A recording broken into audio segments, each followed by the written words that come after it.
Hey guys, this is Kami Ken, and I am looking at the Kadokawa Worldwide Manga Contest. And I was just like, I can't participate. And I don't think there's going to be any time in the future where I can ever participate in a manga contest again. And I used to only want to join in on those contests. I used to get so hyped about drawing manga and entering a contest and then hopefully like placing in the contest so I could go to Japan and then maybe win some prize money and then get paid to actually make manga in Japan. But over time and understanding like the drawbacks and the inner workings of the system or the behind the scenes of the manga world, it started to lose its shine and luster to me. I just don't have that same drive, and I also am in a completely different place in life. Where as before, when I was a kid or when I was younger, like from 16 when I entered my first manga contest with Shonen Jump, or 20 when I entered the second one, the Metabang Shonen Jump contest. I think it was another Tezuka manga contest. I realized, like, since that time, I've realized, like, well, now I don't really have time to make a whole separate side story just for the chance at losing a contest. Because I have to, now it's the time to actually use the skills I have to make money or to try to make a living in comics and not try to go overseas and play the game of trying to get into their industry. Because there's so many hidden barriers that I don't think people are aware of, that because I wasn't aware of those barriers, I would try so fervently to get into a manga magazine over there. And one of them, I think, is just the cultural differences that making manga as an American entails. Meaning, like, I'm not aware of what is popular or what storytelling style is popular in Japan. So I've entered in Air Rider in one of the contests and I didn't place. But who knows, like, if my style was more what they were looking for, maybe that would have been what they would have taken or accepted for their contest. But the fact that they didn't take my submission of Air Rider in black and white, does that mean that my art is trash? Or does that mean that that my art is invalidated or my story is invalidated because it isn't the style that they were looking for? And that's one of those questions that I had to ask myself. It's like, well, even if I did win, would the style of my comic be even accepted overseas? And I really doubt it, because it's too cartoonish and it's not in vogue. It's not what editors are looking for. It's not what is likely to sell over there. They want more of an anime aesthetic. They want more of an anime style, and I wasn't drawing in that style when I was creating Air Rider. Like, look at his face. They both have this kind of weird mouth thing that I was doing with Codename Kids Next Door. And so it just wouldn't have flown over there. It wouldn't have worked. And then not only do I not know the art style that they would prefer, I don't know what type of story that they would like. I know it's vaguely emotional type stories that they like to see. But even then, it's like, how much am I going to cater my storytelling style and my writing to an audience that I don't internally understand or empathize with? That is a lot of like mental work to do on top of the work of actually making a comic and trying to make a good story, if you also have to cater your thoughts and ideas to a foreign audience that you don't understand, and or trying to do that for the chance of making a living at comics overseas at this age or at this time, for me personally, wouldn't be smart. When I was younger, it would have made sense because it's like, oh, I'm taking the chance and I have the time to put in towards taking a shot at it. But doing that wouldn't, and then losing at this point, or not getting a contract at this point, would just be a waste of time. It's like, okay, I didn't get a contract, I didn't get any associates, or I didn't get any editors looking at my work, wanting to put me into the system there. And even then, I had to realize, like, what would I truly be fighting for? But I wanted to backtrack, because the only way that this path would be feasible for me would be to either draw for somebody else's story, who is a Japanese writer who's writing for a Japanese audience, and I draw the story that they're attempting to tell, or I write a story and then have the person I'm working with do the art as a Japanese person, and then they can convey my story in a way that reaches a Japanese audience. That's the only way I could see this being feasible for me to actually enter into one of those contests, because to understand both aspects of it would be a lot more difficult on my own. And then I had to realize, what am I even fighting to do? What am I even fighting for? Because if you do succeed and you're the top of the top, and you are published and you get serialized, now you're going to be creating at full force. Either you're doing a monthly or weekly series, 45 pages per month or 20 pages per week, and you're killing yourself week in, week out, just trying to keep up with your schedule. And then if you're not good enough, you just get axed in 18 chapters. And that'll give you like maybe 2 full books of comics that you have over there. But when I think about joining these contests or trying to get published over there, I think about the full stack. I think like I'm over there to get the full thing. I want to get the anime deal. I want to get the full books made out of my comic. I want the merch, the mugs, the posters, the anime movies, the video games. I want there to be the full experience created out of the story that I'm making.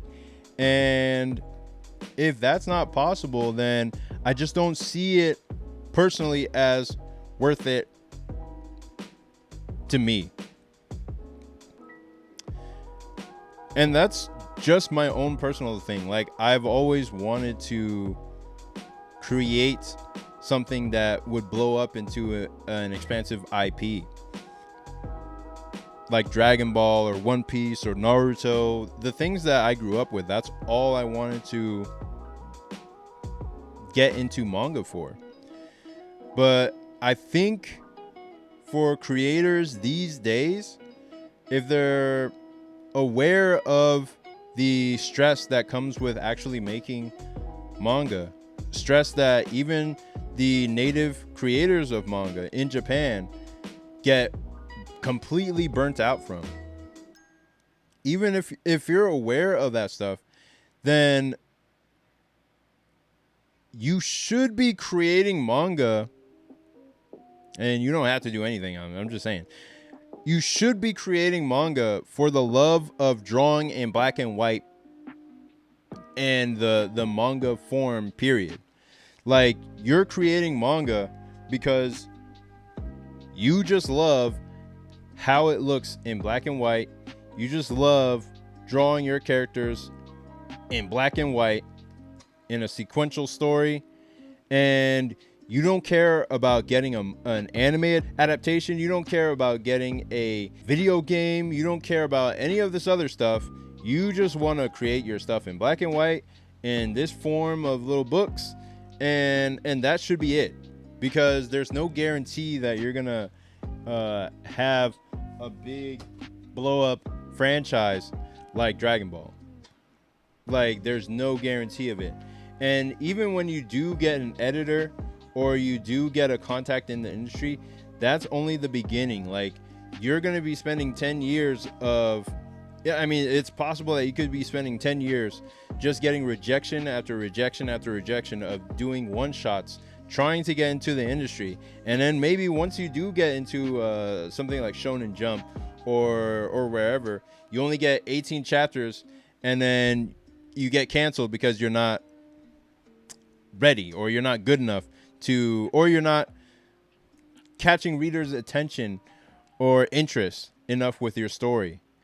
So you might be doing all this work just to get cooked in your 18th chapter on a story that you love more than anything, but then they decide it's not working with readers, we're gonna axe it, and they own the rights to your thing, and now you can't even go off and do it more on your own. You just have to make up a completely new thing and either keep going the Japanese route or make your own self-published thing on the side.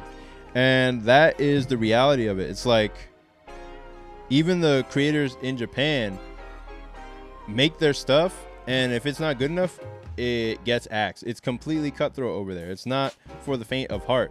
I was talking with one of my friends from the Cuba School, who is currently working to get a serialization in Japan, or he's currently working on his next one-shot. And he's talking about how the creators over there are monsters compared to the people who are trying to get into that industry. Like, he told me about how Hiromu Arakawa, the creator of Full Metal Alchemist, was drawing pages while she was pregnant just to meet her deadlines. And it's like, are you gonna do that, dude? I mean, you're not gonna be pregnant, but I mean, are you gonna put in that type of effort to match the creator of Full Metal Alchemist and keep up with her output while pregnant? Like, you're not gonna be having much life outside of making a manga when you're doing that. So even if you do succeed, you're putting all your life energy into making the manga and nothing else. And even then, they own the rights and they could cancel you at any time.